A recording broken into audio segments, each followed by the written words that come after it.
Welcome to Women in the Law UK. I'm Sally Penny. I'm the founder of Women in the Law UK. I'm a practicing barrister here in England, practicing in Manchester and London. Thank you for joining us this lunchtime. We've got a great speaker for you. If you've not joined us before, I'll just quickly run through the format for this Lunch and Learn, which is all about becoming General Counsel and indeed Kevin's journey. You can find out a bit more about Kevin in my book, which you can see behind me, Talking Law. It's available on Amazon. All the profits from it are going to charity. Well, over to Kevin. Kevin, you can introduce yourself and over to you. Okay, so I'm going to talk about, and thank you to Sally for giving me the chance to share some of my thoughts on, I guess, this is really my journey and what I've learned from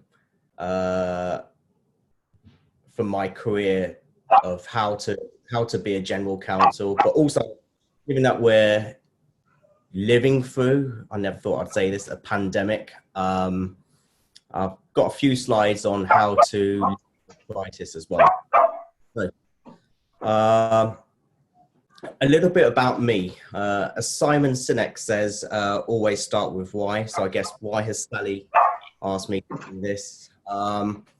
Get down to 3 areas because I think these are all part of what makes me a general counsel for 2 regions for my company. I think my first is I'm a very family orientated person. My mission, which I came to, I guess, last year, is to use my skills to help other people make a positive impact on the world. I don't see myself as creative enough to come up with solutions to make the world a better place, but there are plenty of other people are, and as a lawyer, I have the skills that will help them achieve that. I've lived and worked in the EU. I put that purposely. It's obviously the UK, but there you go. Worked and lived in Russia, in China, in Hong Kong, and now I'm in Detroit, Michigan. And also I have, I am working for a FTSE 250 company. I call myself a purpose-led lawyer, which really means my purpose is to use my skills to impact the world, and I try and do that, and I try and take that philosophy every day when I go into work, or every day when I come down to my office now and talk to people on the phone. It's part of the way I work. And at the top of the screen, you'll see success is making a positive impact on the people in the span of your care. That's my philosophy of success. People have different views, but for me recently, and I think in the last year, that's really changed. And I actually think it's really helped me step up my game. I see success maybe not in dollars and pounds and euros and how much share prices grow, but actually in the people who do that and make the environment and the places I work a better place. So I've got a video to start off with. I've got 2 actually in here, which will all, I hope, resonate with you as much as it did to me. This one, I just love it, so I just wanted to share it. Ladies and gentlemen, at TED, we talk a lot about leadership and how to make a movement. So let's watch a movement happen, start to finish, in under 3 minutes and dissect some lessons from it. First, of course, you know, a leader needs the guts to stand out and be ridiculed. But what he's doing is so easy to follow. So here's his first follower with a crucial role. He's going to show everyone else how to follow. Now notice that the leader embraces him as an equal. So now it's not about the leader anymore, it's about them, plural. Now there he is calling to his friends. Now if you notice that the first follower is actually an underestimated form of leadership in itself. It takes guts to stand out like that. The first follower is what transforms a lone nut into a leader.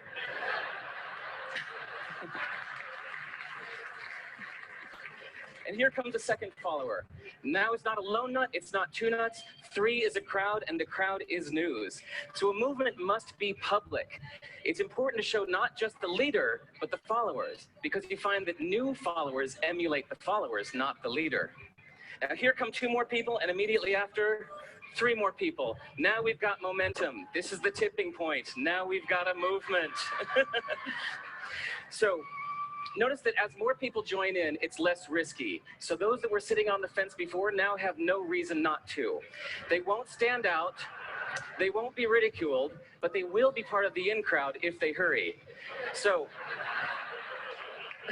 over the next minute, you'll see all of the those that prefer to stick with the crowd, because eventually they would be ridiculed for not joining in. And that's how you make a movement. But let's recap some lessons from this. So first, if you are the type, like the shirtless dancing guy, that is standing alone, remember the importance of nurturing your first few followers as equals. So it's clearly about the movement, not you. Okay, but we might have missed the real lesson here. The biggest lesson, if you noticed, did you catch it? Is that leadership is over-glorified. That yes, it was the shirtless guy was first, and he'll get all the credit, but it was really the first follower that transformed the lone nut into a leader. So as we're told that we should all be leaders, that would be really ineffective. If you really care about starting a movement, have the courage to follow and show others how to follow. And when you find a lone nut doing something great, have the guts to be the first one to stand up and join in. And what a perfect place to do that, TED. Thanks.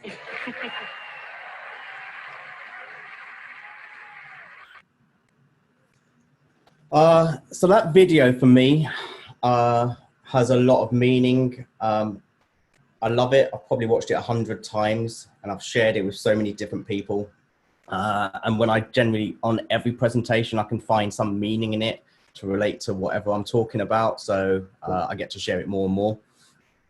As we go through this, if you keep in mind that video, and we'll come back to it and I'll tie it all together why I think it's relevant here today. But I hope that you'll get to go back and look at it occasionally and see how its meaning resonates with so many different things. But moving on to how to be a general counsel, I think one of the most important things you need to do is understand who you are. Who are you as a person and who are you as a lawyer? Being a general counsel is not the same as necessarily just being, not just, or as being a lawyer. It involves much more than strictly legal work. It involves putting yourself out there, taking risks, not necessarily inherent with being a lawyer, as we all know, often described as very risk adverse people, and by nature we generally are. So Samuel Dash, who was the chief counsel in the Watergate investigation for the Senate, he said, if I can, oh.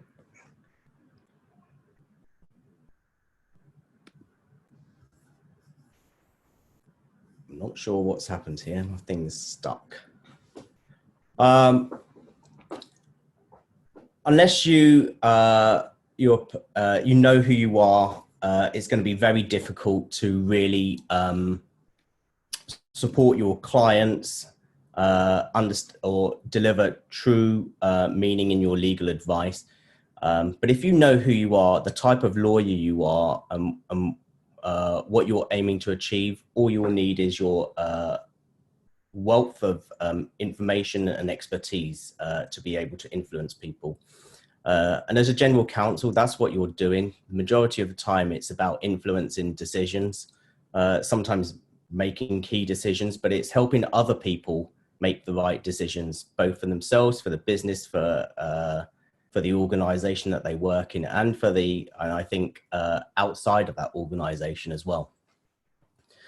So the question I'd recommend people ask themselves is, who am I? What kind of lawyer am I?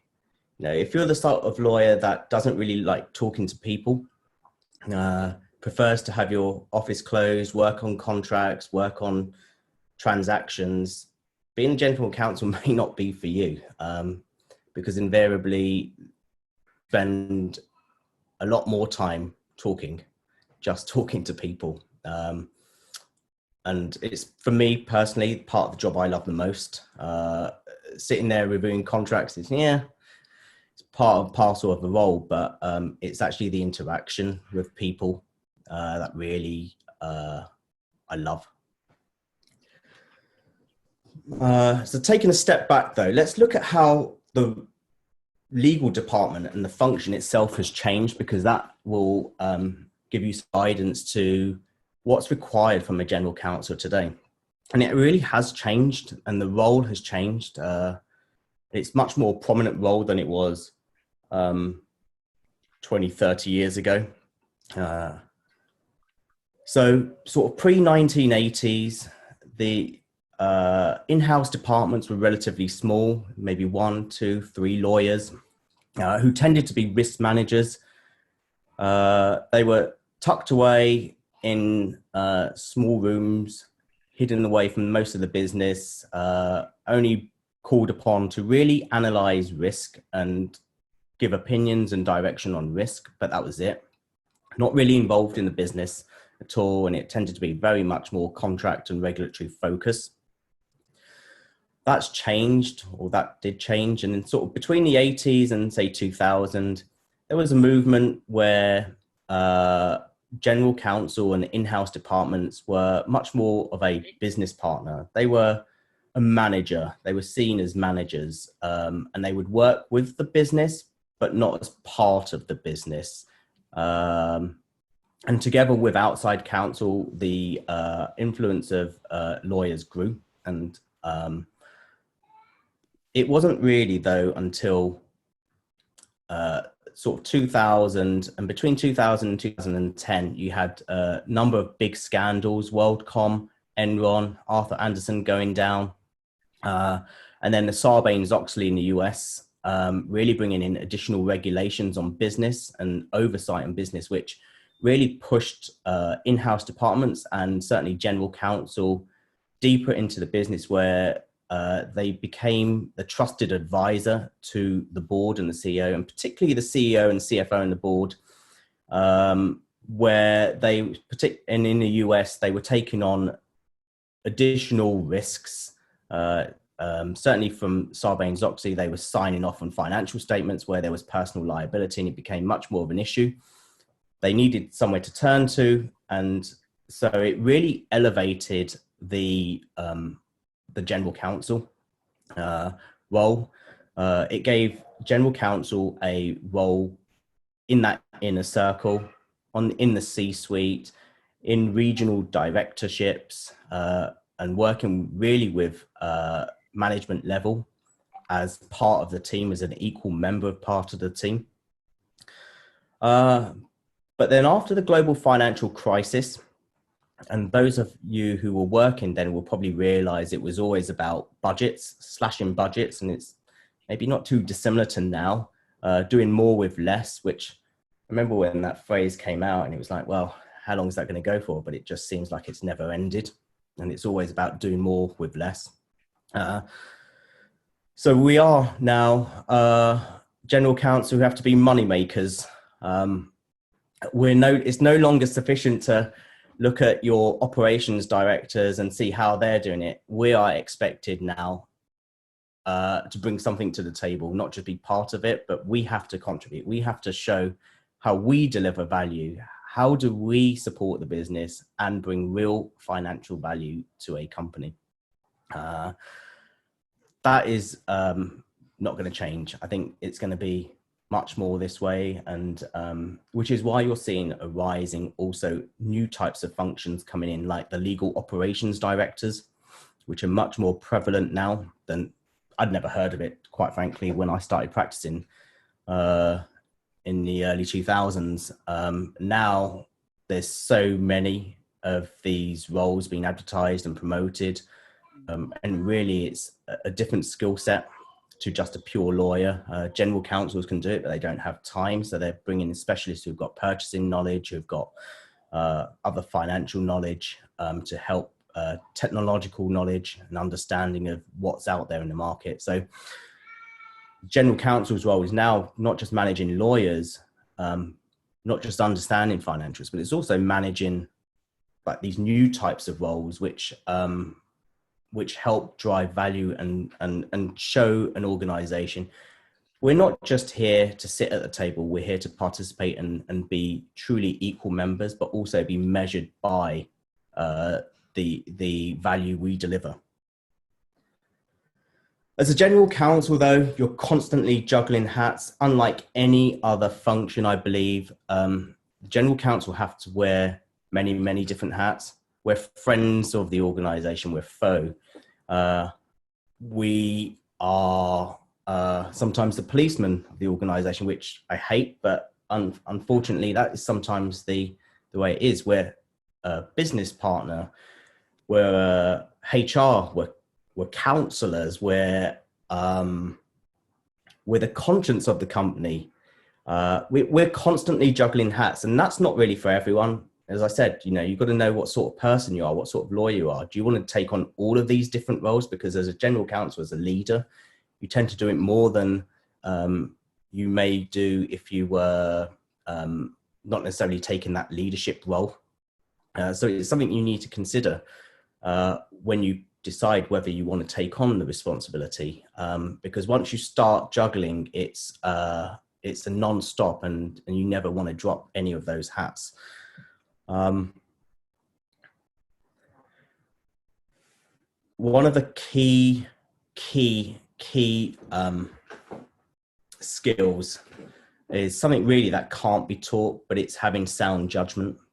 As general counsel, and even just as in-house lawyers, you need to properly evaluate and weigh information and assess the impacts or impact of a course of or decision or course of action. As general counsel, you tend to do it more, and it tends to have a much more critical impact, because it tends to be at a level which is driven down into organizations, and so there's much more visibility of your decisions. It's not something you can teach. I don't believe you can teach someone to have good judgment, but as lawyers, we are all experienced, both from in-house and private practice. If you take moments and time to step back and analyze your decisions, you'll realize that some aren't perfect, actually. Yeah, legally right, but was it the best course of action? And I think as general counsel, you need to be able to find that time to do that and reflect. Reflection's a very, very important skill. And as lawyers, all we ever do really is sell experience. We used to talk about it, I don't think you're allowed now, but PQE, post-qualification experience. And, the more your PQE, certainly in private practice, the tended to be the higher your charge out rate was for clients.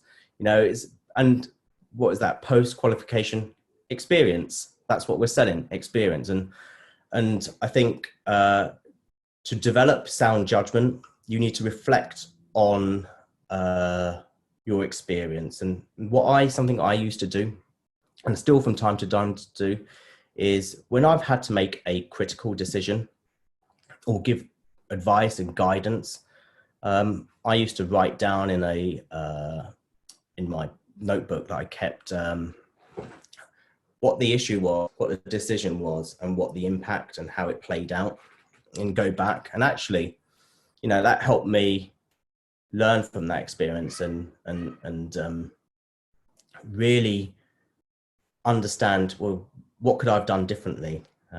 If I'd done something else with the course of action, reanalyze it. And I'm not saying you can do that with everything, but certain times it's worth doing, because this will allow you to develop your good judgment.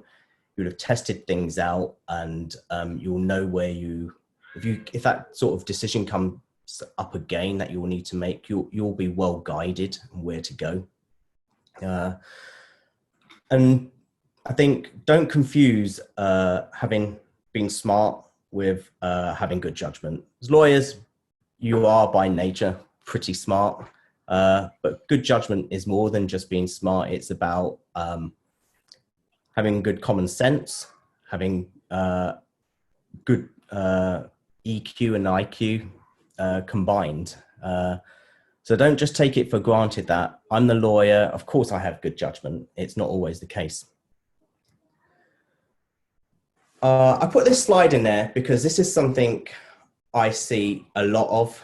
And I think, having watched some great general counsel, one thing I've learned is this is to do with lawyers getting a start on everybody else. And what I'm really focusing on is listening.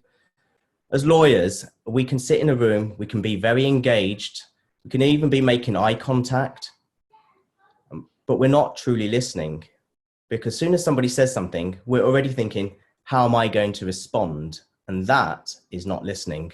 Listening is really taking time to absorb materials, putting your own thoughts away, hearing the person out, and then formulating your response. That's true listening. And I think in-house counsel, particularly in organizations where there are few in-house counsels and much more people you're supporting, you need to make decisions quickly. You want to make decisions quickly. You want to be there supporting the business. So you do that by taking the snippets of sounds that you hear and formulating your response to that, your advice, your opinion, your arguments.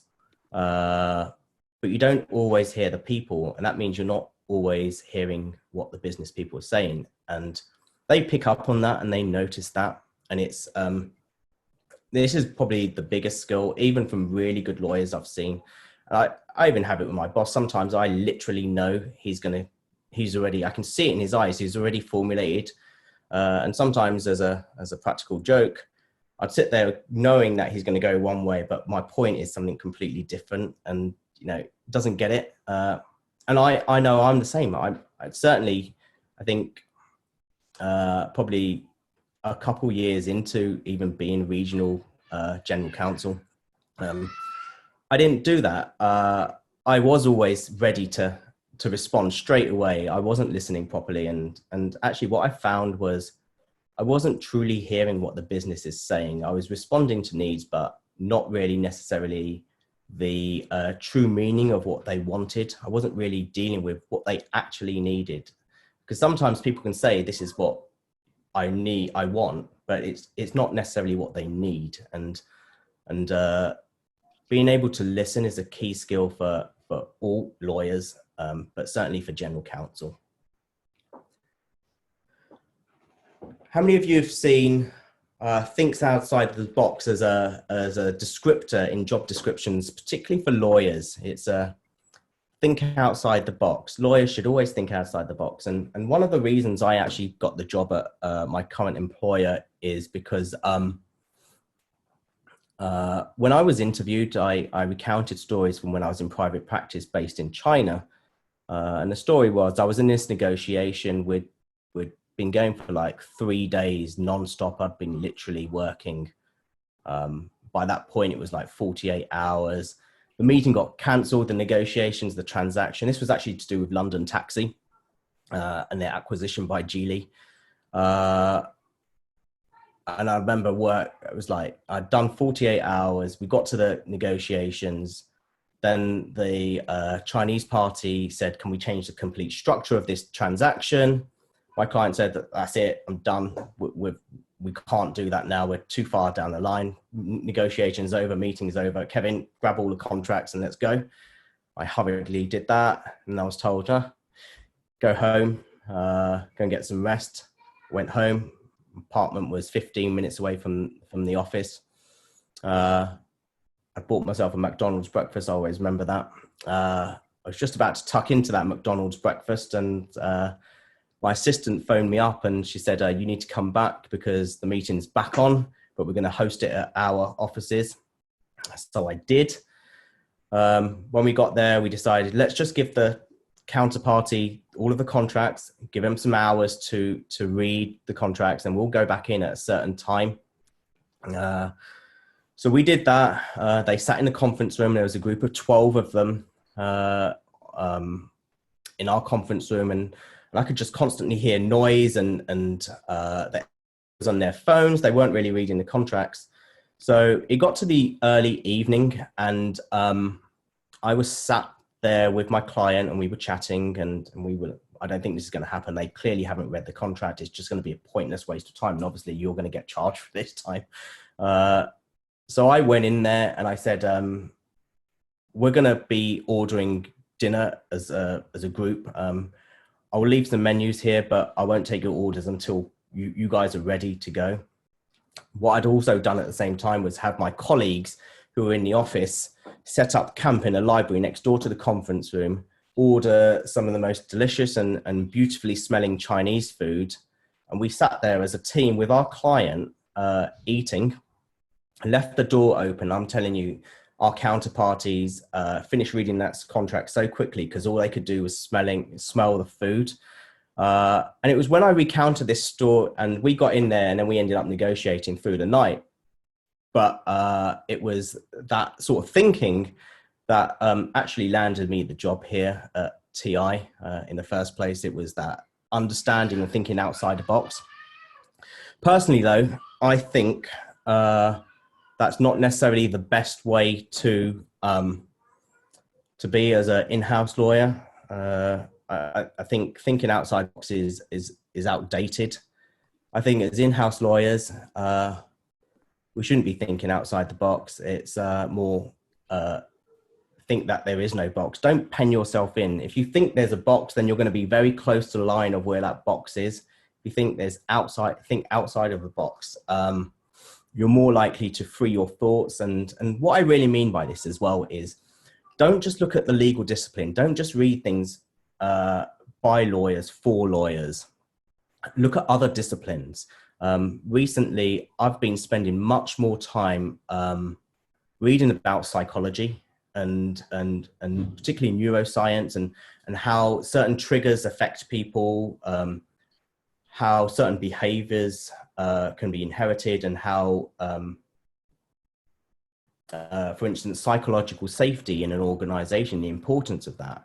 And it's only because I've started delivering talks on this in my organization, and it really does relate to the work I do, because I'm responsible for ethics and compliance, and often general counsel and certainly in-house lawyers play a big role in compliance components of companies or organizations. And before, as a lawyer, it was very much, here are the rules, here's the law, do this, don't do that. And if you do that, there are going to be severe consequences. It's financial liability, people can go to prison. And what I realized was that sort of way of thinking didn't resonate with business people. It's like, well, yeah, but what's the risk? And I didn't understand why people would make the decisions they do. So it was trying to understand that. Then I started looking at nothing from the legal guides I read, or even from the books on compliance, really talk about this. But I'm sure there must be information out there. So then it's really looking at other disciplines to see what you learn and what you can take from there. HR discipline is very, very closely linked with what lawyers do in terms of dealing with the human element. And I read a lot about that, and I'm subscribed to a lot of HR related subscription services that give me snippets of information that I can take back and actually help me become a better general counsel. So I think here, as a general counsel, it isn't just being the lawyer. It's learning from other disciplines and bringing that into your own practice as well. The other, I think, probably one of the biggest skills you need to develop, and this is one I'm still constantly working at, is developing executive presence. I recall last year at our top management meeting in Auburn Hills, where we have all of our company leaders get together for a few days. We had a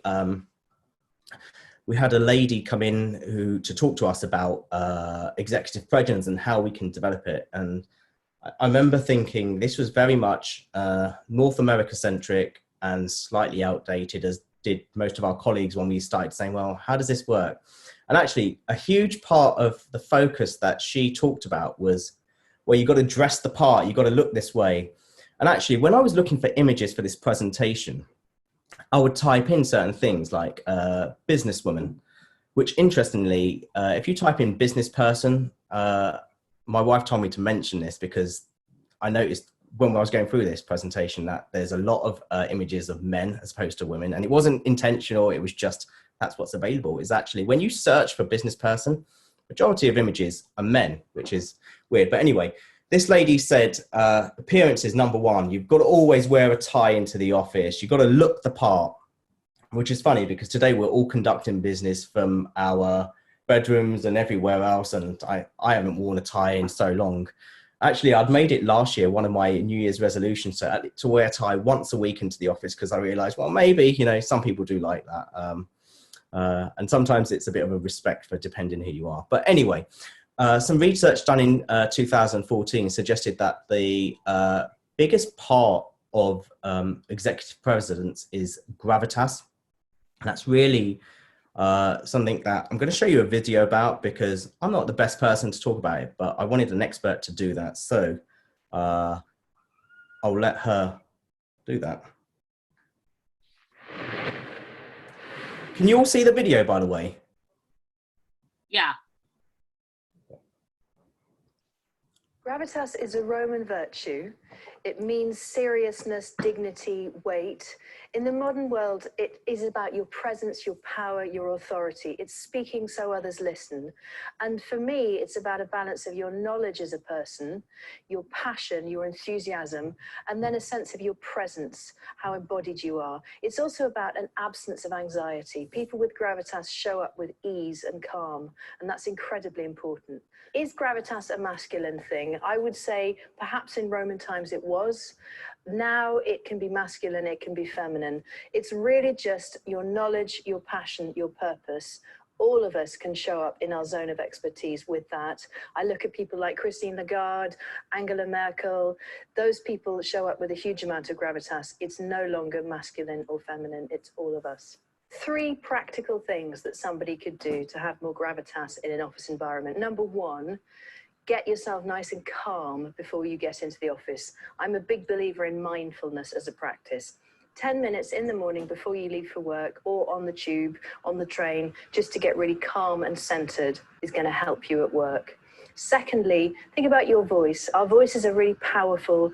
A good centered low voice will give you more gravitas. So it's worth looking at voice coaching. And thirdly, really simple, think about your posture. When we stand well, we up our testosterone. We make ourselves more powerful. And standing well also lowers adrenaline, which makes us communicate with more ease, more calm. If you stand well, people will perceive you as having more authority. So who has gravitas in the modern age? There are cliches, people like Obama and Churchill. I think also it's anybody who has a real amount of knowledge and passion and presence. You can meet people with gravitas anywhere, and they tend to be very centered, very calm, very authoritative. To some extent, we can all have gravitas, and we can move beyond the stereotype of Churchill.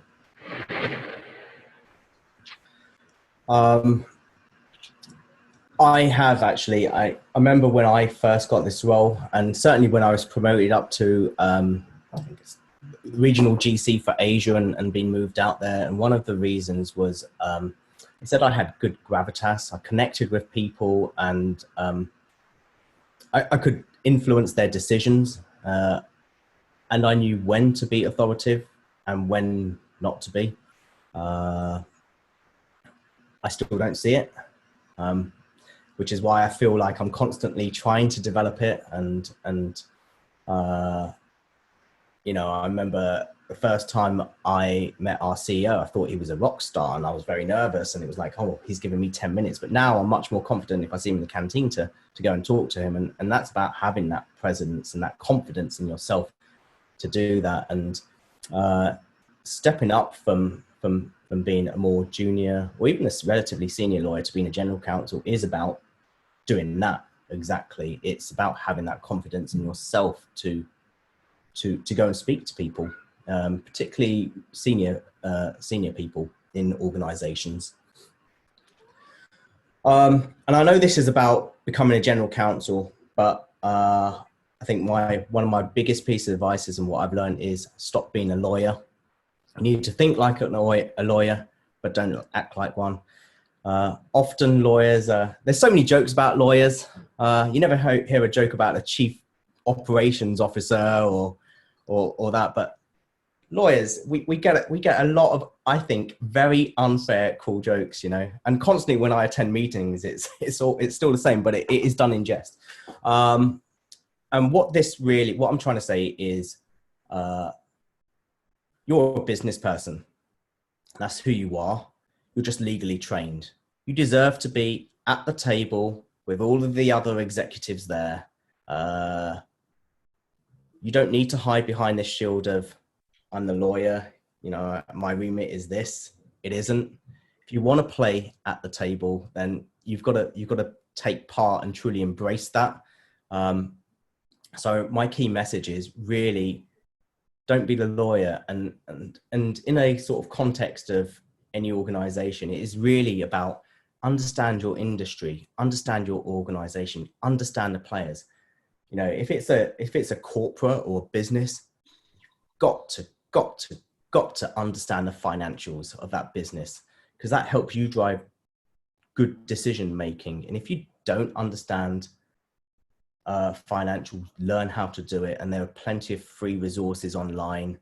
And if you message me later, I can probably send you some links to get some books. But having that basic understanding really opens up your world, because what it does as well is when you get invited to meetings, you can talk intelligently and you can question intelligently on these things, and nobody's going to be looking at you going, but he's just a lawyer, or she's just a lawyer. No, they're going to sit back and listen to those questions. And I think when I first started out in leadership roles, I didn't fully have the grasp, but I knew I needed to, and I really learned quickly about the company's financials and the drivers. I'd been advising with the company for 3 years already, so it's not like I didn't have full knowledge, but I really took it upon myself to ask for the financials, to see those and to really understand and ask questions. And then I started inviting myself to department meetings and management meetings, and sitting in those meetings and listening. And then when I became confident enough that I understood what was going on, I'd just start asking questions. And these were questions not always where I had the answer, because usually as a lawyer, you're trained, don't ask questions unless you know the answer. Don't leave it open-ended. And, Sally, as a barrister, you know this very well. You don't want to get caught off guard. So you've got to sort of understand the question or the answer to the question. Whereas now I think in business, it's throwing a question out to get other people to think about it. You don't necessarily know the answer. You may have an idea, but get other people to think. But unless you know their business and feel confident enough that you can ask those, it's very hard to do. But what it does is really adds value, because other people start thinking, this guy knows, or she knows. She really knows what she's talking about. She really understands us. She gets us. And they'll come to you with questions. And that's what you want. You want people to be coming to you. You don't want people to be afraid to come to the legal department. You don't want them to be afraid to come to the lawyer, the guy or woman who says, no, it's come to us because we're open. We're learning too, and it's okay. So I think my biggest piece of advice to becoming general counsel and being successful is stop being the lawyer and be the business partner that they want. So going back to that video, before I go on to lead and talking about leading in the crisis, which isn't too long, that video, I think symbolizes a lot. And if you think about what I've talked about today, not always the most eloquently put in the way I've delivered this, but being a general counsel can be really lonely. Particularly if really you are, it's not at a regional level like I am. I still have a chief legal officer to go to bounce ideas, but it can be lonely when you are the only lawyer in an organization, or you are the leader. And sometimes it doesn't feel like there are people you can go to. Not sure what happened there, but okay. Can you see? Let me just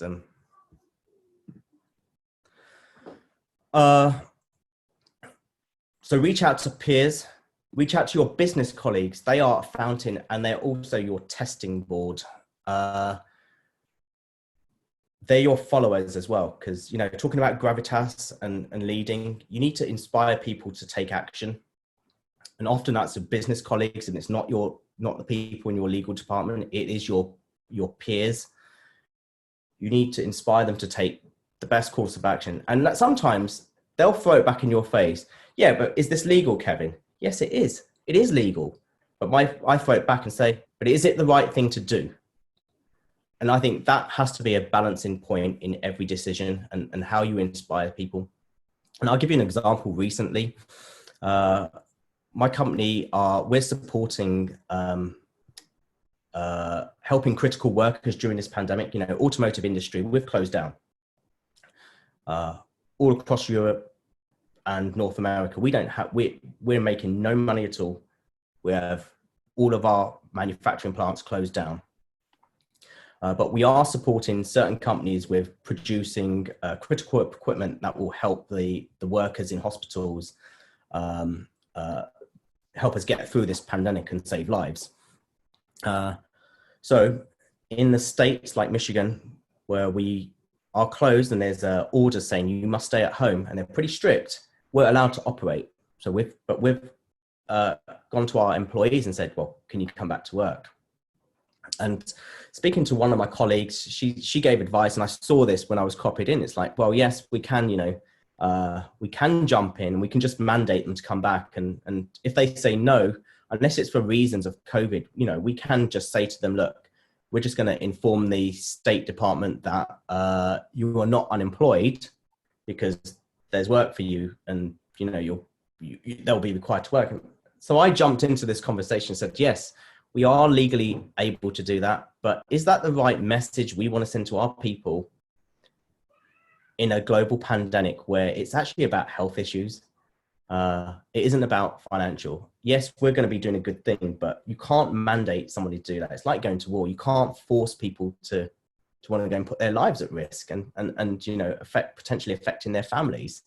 So why don't you just ask for volunteers, and we'll see where we get to. And if we don't have volunteers, then we can look at what are we legally entitled to do. And I think that's the point, is our business people were quick. Oh yeah, we'll just tell them to come back then. And it's like, no.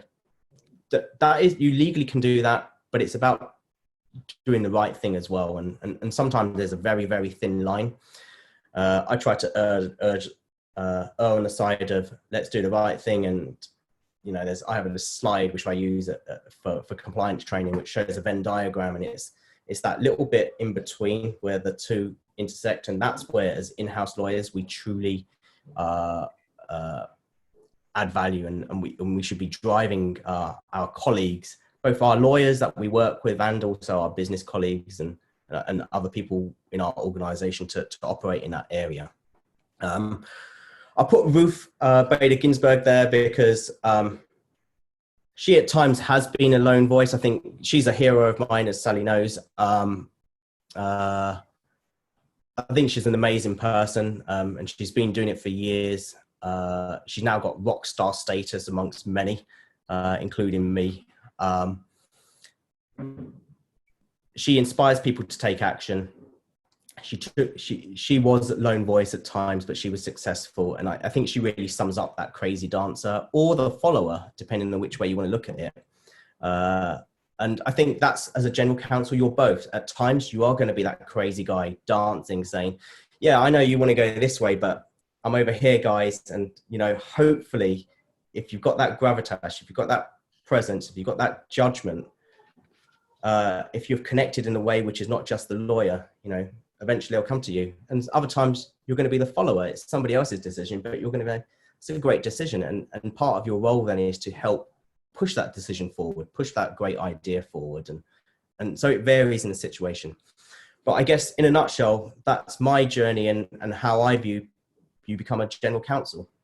So I'm going to quickly move on. So I've got a few more slides just on leading through a crisis, because you don't need to be a general counsel to be a leader. And going back to that thing, not everybody needs to be a leader. I'll sort of cover this anyway. So leading through a crisis, you do have to consider whether you're leading or managing. And I think in a crisis, sometimes you can be doing as both. But I think as lawyers, we are, in other words, project managers and therefore managers.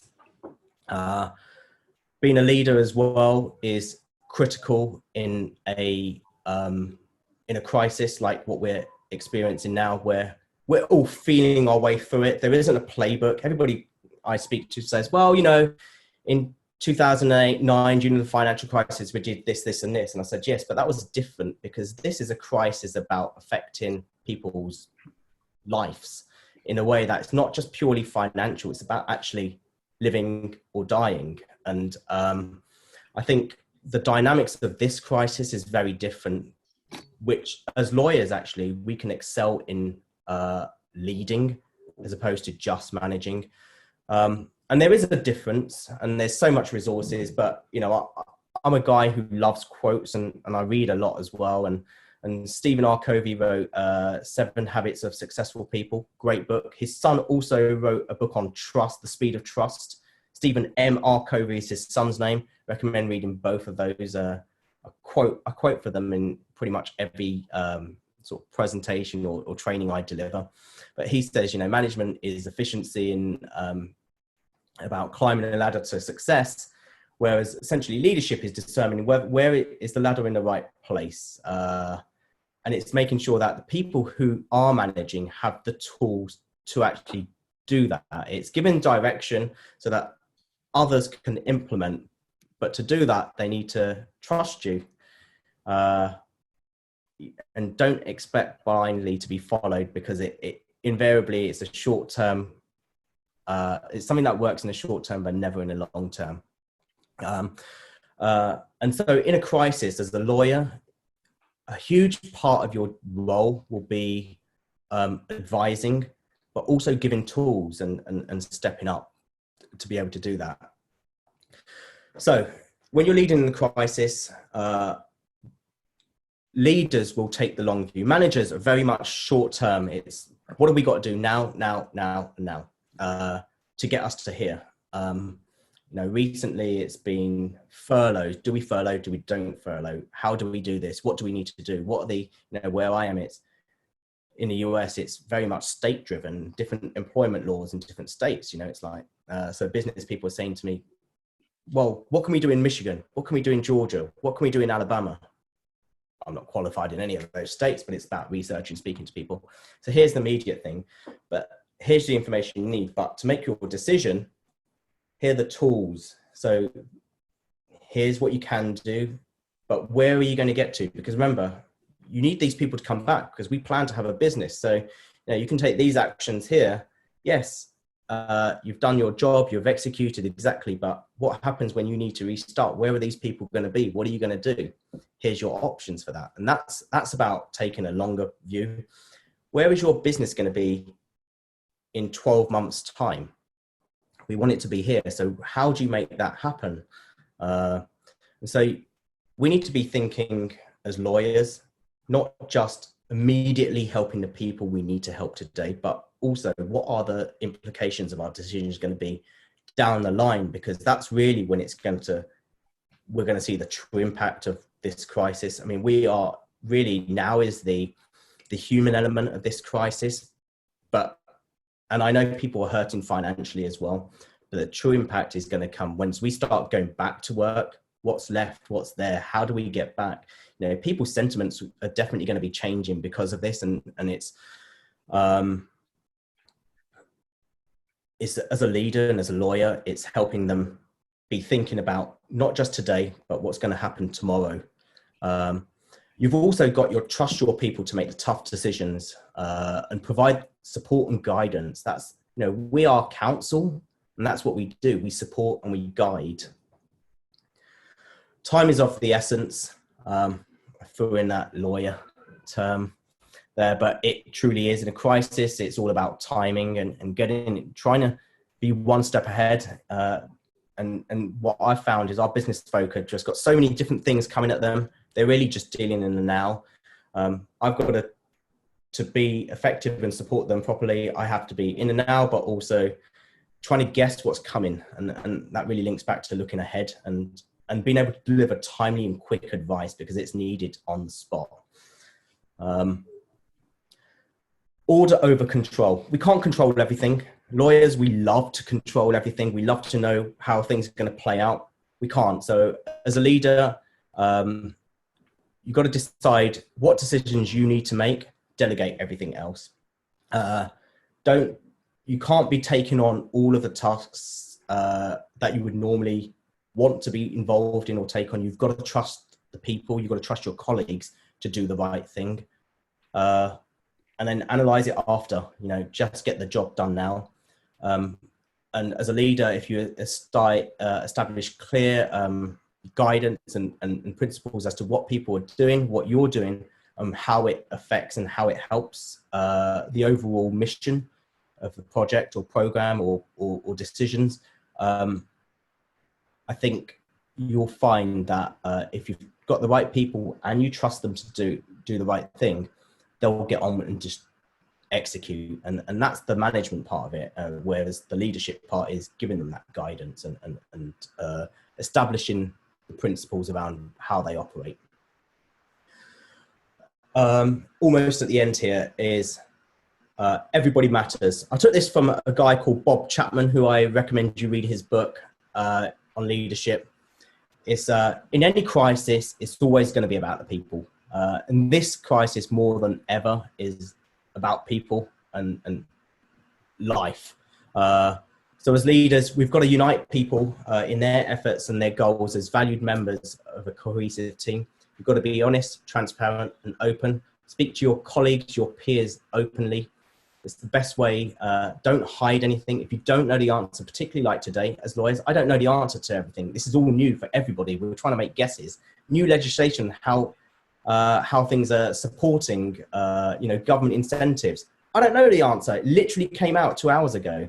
But I'm going to give you an opinion, I'm going to say I don't know now, but I will come back to you very, very quickly once I've had a chance to digest and maybe speak to some other people. Articulate the mission that infuses the work and purpose. People need to understand what they're doing, why they're doing it, or Simon Sinek would say, why, what, or why, how, and then what. Once they know that, they will just get on with it and support you and support the decisions. And if they understand why they're being furloughed, it helps. And then finally, as long as each person understands how they can contribute and that their contribution is recognized, I think, and I've seen actually, it really does bring together effective teamwork. And ultimately, in a crisis, you need a team to pull together, and that's what you're working to do. And as a lawyer, we have great influence over that. So I think the role of in-house counsel in a crisis is, it's probably one of the best times to showcase the value of a legal department.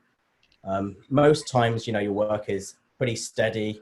There are peaks, we're going to do a transaction or there's some issues. But in a crisis where everything is going like that, the value of a legal department exponentially goes like that. It's because you're involved in every facet of the organization, from messaging, what goes out into the public, to talking to employees, to making decisions about employees, making decisions about financial information or operational information or health and safety, getting back to work. What should we be doing? It all goes through the legal department. You add a huge amount of value. You need to be there to support and offer counsel and guidance. You are the agony aunt.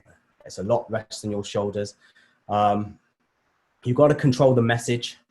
Lots of people in panic want to speak and communicate, and sometimes over communicate with misinformation or incorrect information. And as a lawyer, and certainly in-house lawyers, need to help control that information. Also, you've got to be the conscience of the company. You've got to make sure that we're in a crisis, yes, but we're still doing the right thing. We understand the law and we're doing the right thing. And I think I did actually I was trying to look for a picture of a woman sitting here meditating in a storm, and they were all terrible. So this is the best. I apologize for this, but it's the best I could find. But it really sums it up. You are the calm in the storm. You're there to be that point, that anchor for everybody in that organization. But I'm telling you, that will really, after this, it will show the true value. Because sometimes people are like, what do the lawyers do? They're just a cost center. No, you're not. You're that point that everybody anchored to in this crisis. So some few final words: lead, trust and delegate. I've got a typo there. And prioritize people. If you prioritize the people, they will help you achieve your mission. With that, thank you for watching and listening. I appreciate it. And feel free to connect with me on LinkedIn or Twitter and for questions, and happy to talk. Great. That was fantastic. Virtual clap, please, Kevin. Thanks. That was really, really useful. I didn't think it was going to be quite so interesting. I filled my notebook with all sorts of things, actually, largely on thought leadership. The reason I said I didn't think it was going to be that interesting, I thought it was going to be more technical about what you did, but all of it was fantastic. So I hope you found it really useful. It's been so good. And I know Donna's going to give us a session later down the line in May, I think. So do tune in and do spread the word. So it's been really lovely to see all of you, and I hope you're all taking care, and see you tonight. If you want to have more of a chat, which is a bit more casual, actually, that would be great. So thank you all. See you soon.